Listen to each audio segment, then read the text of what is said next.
안녕하십니까. 주한나눔병원 관절센터 박주상 부장입니다. 저희가 지난 시간에 이어서 십자인대 손상 사례에 대해서 우리가 얘기를 나누고 있습니다. 저희가 오늘 소개해드릴 두 번째 사례는 30대 젊은 남자 환자입니다. 이 환자분은 들어보면 이게 좀 행동스러운 케이스이기도 해요. 왜냐하면 축구를 좋아하시는 분인데 축구만 했다 하면은 무릎이 터질 것 같이 막 아프다라고 얘기를 해요.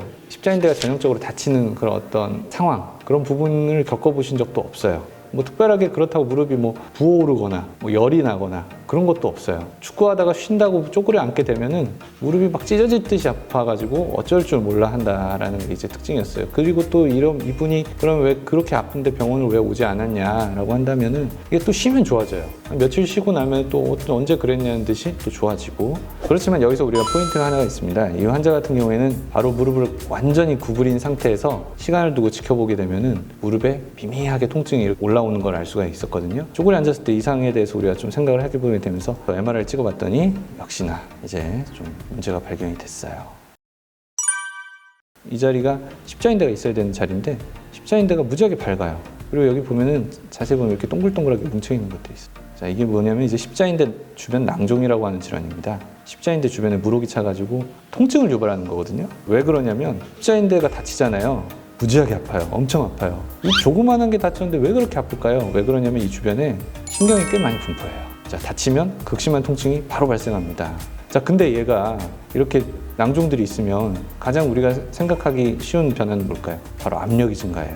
신경을 누르고 있는 거죠. 아플 수 있는데 문제는 뭐냐면 운동을 하게 되면은 보통 십자인대에 다시 동요가 생기기 때문에 낭종이 커집니다. 그러면 무지하게 아파요. 그리고 쉬고 있을 때는 낭종의 사이즈가 약간 감소하거나 주변의 조직의 붓기가 가라앉게 되면 또 언제 그랬냐는 듯이 통증이 가라앉을 수가 있어요. 특히나 이런 분들은 또 약의 반응이 좋아요.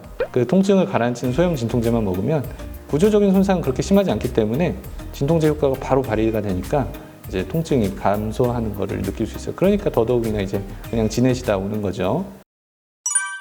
자, 그런데 이제 왜 쪼그려 앉을 때는 문제가 됐느냐?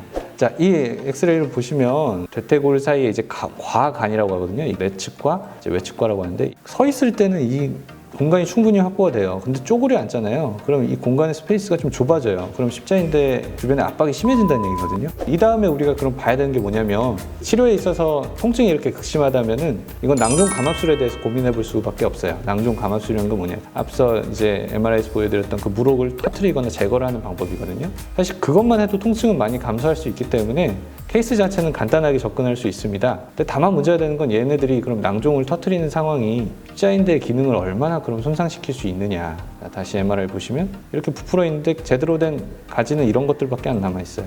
나중에 낭종을 다 제거했을 때 만약에 십자인대가 기능을 잘 발휘하지 못한다고 한다면은 치료하는 데 있어서 십자인대 수술도 같이 고민을 할 수밖에 없게 되는 겁니다. 여기 보시면 이제 낭종을 터트리기 위해서 이제 간단히 탐침만 넣었는데 이렇게 빨간색 핏물이 나오게 됩니다. 그 낭종 안에 최근에도 손상이 진행되고 있는 핏물들이 있었다는 얘기고요. 이런 핏물들을 제거를 하고 나서 다발을 살펴봤는데 다발이 너무 얇아져 있어요. 그리고 얇아져 있는 것뿐만 아니라 조금 이렇게 잡아당겼더니 두둑 끊어질 것 같아요. 십자인대가 기능이 떨어질 것 같으면 본인의 다발을 대부분 살린 상황에서 이제 재건수를 하게 됩니다. 본인의 다발도 어느 정도 살리고 그 와중에 이제 좀 이렇게 커져 있는 상황을 볼 수 있거든요. 이제 이식을 해서 확실히 튼튼해진 거를 확인을 해가지고 치료는 잘 됐습니다라고 얘기를 할 수 있는 거죠. 그래서 이제 이분 수술 끝나고 나서 MRI를 한번 보여드릴 건데요. 그 전에 있었던 십자인대 다발이 이런 식으로 있었죠. 이렇게 튼튼하게 돼 있는데 지금 보시면 이렇게 보이는 다발 있죠. 이거는 이제 본인의 걸 살린 거예요. 자, 보통은 이것보다 좀 굵은 걸 더 쓰게 되는데요. 이분 같은 경우에는 본인의 그 십자인대 다발도 꽤 살아 있었기 때문에 평소보다 이제 2mm 정도 직경이 가는 십자인대를 이식을 했는데도 불구하고 잘 된 케이스고요.